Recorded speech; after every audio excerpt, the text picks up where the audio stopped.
Tsunami Chavez, baby. Like, comment, suggest, subscribe. Hit the bell, Hit the like bucket. Let's sink these buckets.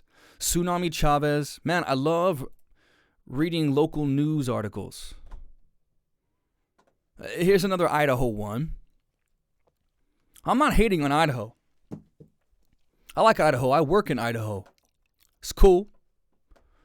Creme 2 TV Spokane. Article written by K. Thornbruh. Thornbruh? Yo, man, that's my boy K. Thornbruh. Coeur d'Alene/Post Falls Press yesterday, 10:20 a.m.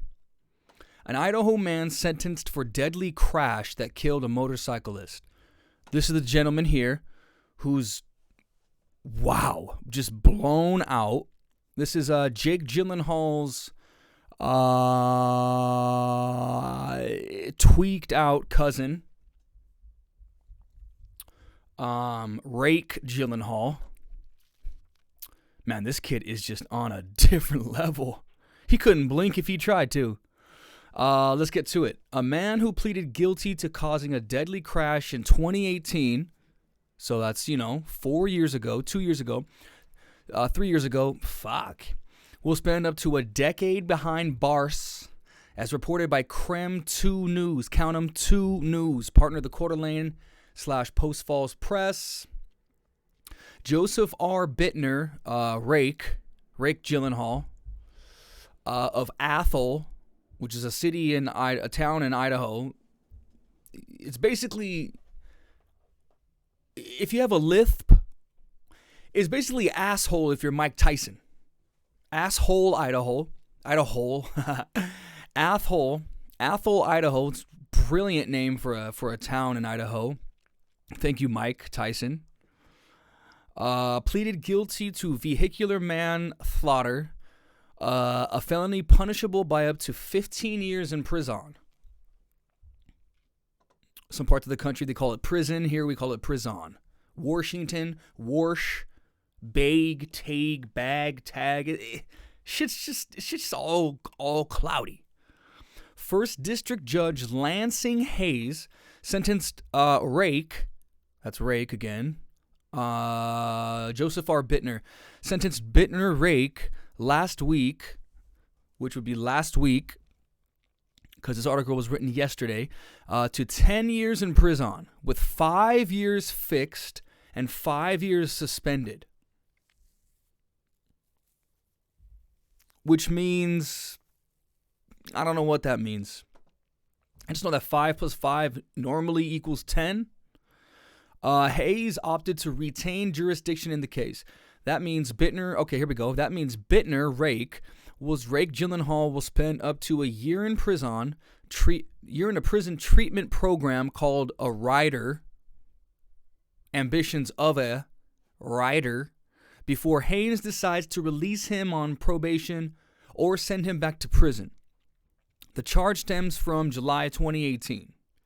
So this is when homeboy blow with a motorcyclist.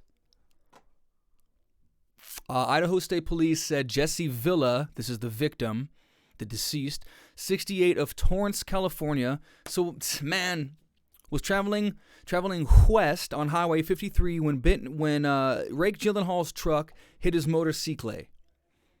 It sounds like some California hate, man. And if you're up here, the vibes up here. A lot of people from out of town after COVID are moving up this way for refuge. There's a bunch of people from California. That's like the heated thing in this area. If you want to piss someone off up here, you just tell them that you just came here from California. Now, I'm from California. I've been up here for 21 years, just about 21 years in March. This coming March will be 21 years. So, I'm grandfathered in. We moved here when I was 9. Once I turned 18 and I realized I'd been here for half my life and that we were sticking to it, I knew things were shifting. This is home for me now, but I am from Southern California. If you really wanna piss someone off around here, you tell them you're from California, they're definitely gonna wanna throw fists. It's whatever. So that definitely sounds like that's a motive right there. Nah, I'm just making that up. This is the coinky dink. Bittner, Rake Gyllenhaal was reportedly approaching in the eastbound lane. That way is east. This way is west. Up is south. North is right. And attempted to turn north. He's pulling a north onto Ramsey Road where he collided with Villa. Blow. It's not funny. It's tragic. He told police he saw Villa's motorcycle, the deceased, but did not yield because he thought he could safely make the turn. So homeboy's math, his depth perception, timing, not clutch. You gotta play it safe, man. Like we've definitely all had our moments on the road where we're like, yo, like son, should I just book it? Should I camp out for another couple seconds? Like, what's another couple seconds? Well, yo, that few seconds that you could have gambled on safely could have just cost you. Man, that's just how quickly your life can change. A split-second decision. Next thing you know, you're facing a 10 block in the clank. Fuck, that's just so fucked up, man. Because again, to think about how many times you've done risky shit on the road and just got away with it. Like, that shit, that's like the norm. That shit happens all the time. So he saw the motorcycle, but decided not to yield because he thought he could safely make the turn. Villa was thrown from the motorcycle and died due to his injuries, police said. Prosecutors filed charges against Bittner in March 2019, which would have been a year later, because the charges stem from July 2018. 18 plus 1 is 19. Carry this 7. Yeah, that's good. Bittner pleaded guilty in Septiembre. Do you remember? Villa's family addressed the court before Haynes handed down the sentence, describing Villa as a hard worker and a family man, Peter Griffin, who loved his children and grandchildren. He was a musician and a construction worker who raised 4 children and retired at 64. Tragic, man.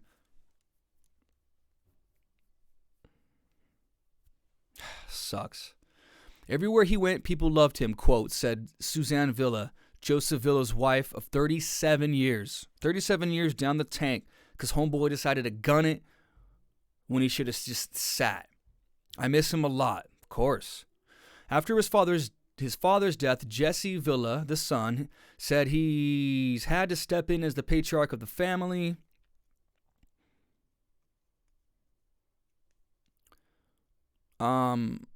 His dad was his best friend and mentor. Again, fuck, man. Just imagine losing your fucking dad like this shit, dude. Anybody in your life. He said he used to feel anger towards Bittner. Now I feel sorry for him and his parents who enabled him. There's something to that. Enabled him. I mean, this guy was driving like we all... Anyway, in court, Bittner asked Villa's family for forgiveness. Bittner, that's Rake Gyllenhaal. I hope that from here on, the healing process can begin, he said. In 2015, Bittner was convicted of a DUI, driving under the influence, a misdemeanor after he reportedly crashed into a Coeur d'Alene house while drunk. So the DUI is the misdemeanor. Is that all he was facing for crashing into a fucking house? Seems odd. He was granted a withheld judgment in the DUI case. Bittner must pay about $5,100 in restitution to Villa's family.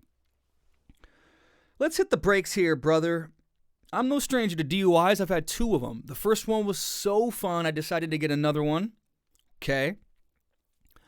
Each time, dude, I was in the hole. If you've ever gotten a DUI, you know this is facts. Homeboy pays about $5,100 in restitution for killing a guy. But I've paid upwards of 10 bands easily.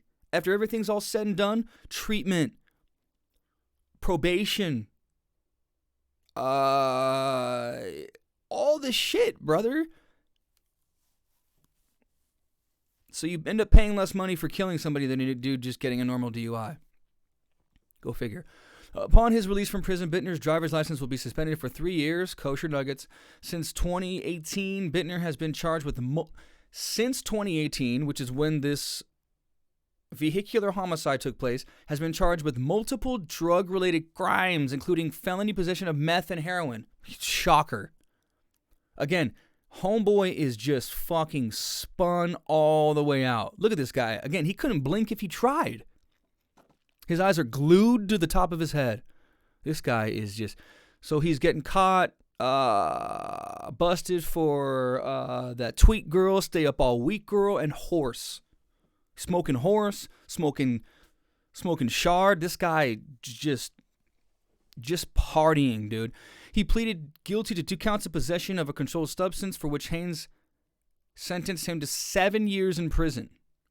So, with 5 years fixed and 2 indeterminate. So I guess, like, depending on... But again, this is after... So he was probably like, once you get busted, like if you get busted again within a year, especially when you're carrying around horse and tweak, yeah, they're going to throw the book at you. 7 years. So that's really what's keeping him there is the drugs, not the murder, because for the homicide, what did it say? Spend up to a year in prison in a prison treatment program called a rider, before they decide to release him on probation or send him back to prison. So he kills a guy. So you're better off murdering somebody than you are buying some horse and some meth. Like, it's just, if you don't see that as a problem, as long as I'm understanding all this correctly, then that's foul. Like, what does that say about the state of our society and the judicial system? That doesn't make dick a sense. As long as I'm understanding everything correctly here, but all this is the information. I'm reading it verbatim here, so you be the judge. The sentences are to be served concurrently with Bittner's vehicular manslaughter sentence. Now the time has come for you to throw your heart and soul into the rider program, Judge Haynes told Bittner. Rake Gyllenhaal. You can now start to act in a way that honors Mr. Villa, the victim's memory. I don't know, man. It's just it's all weird the way this shit fucking works, man. I mean, who decides whether one... I mean, it's the classic story where you got people doing life in prison in certain parts of this country for weed, and the people who murder or rape women, and they're out in a 5-piece. It's what's worse? Again, you be the judge, man. It doesn't sound right though. And today, this is the 19th, Thursday. Today's the day that Kyle Rickenbacker got acquitted of all his charges for, 2 homicide, double homie, and another. So I don't know. I might make a video about that once I get all the information and decide how I feel about it, because I'm still shaky on the details of what was going on that night a year ago. So I might make a video about that. I'm thinking about that. Here's a 35-second clip of Crime 2. Woman deliberately hit by car in downtown Spokane, police say. Yeah, let's hit this money. Let's get this fucking money, goddammit. Tonight we are learning of a possible intentional car crash at Pacific and Brown earlier today. Police say 2 women were in an argument when one of them started walking north on Brown Street. The other woman then drove this vehicle right here on the wrong way on that same street, hitting the woman that she was arguing with, and then hitting that concrete structure. Police say the woman hit by the car is badly hurt. Both have been sent to the hospital for evaluation. Spokane police do expect criminal charges for the driver in this case. They ask anyone who witnessed the collision and has not talked with investigators to call Crime Check right there at the bottom of your screen. Yeah, I used to drive a white Exploder just like that. The woman who drove into this other gal really took the Exploder thing literally. The old Ford Exploder. You're arguing, it's like, man, people want to be right so bad. Whatever the argument was about, it doesn't justify you running somebody over. First of all, you're going on the wrong side of the road. So maybe there was some words exchanged, homegirl leaves out, and she goes after her on the wrong side of the road, endangering others at one point, and then running into this woman. Man, anger is just really can take people to a new place. Again, the Ford Exploder, like you're not supposed to be plowing people. Not okay, man. Crime does not pay. Tsunami Chavez, like, comment, share, subscribe, hit the bell for notifications, leave me a comment. If you know who I am, at Tsunami Chavez, get at me on all the gram and the shit. I'll put all that shit in the link description below. Give me suggestions. Send me some videos. Send me some shit. Like, let's get into it. Let's get into it. This many.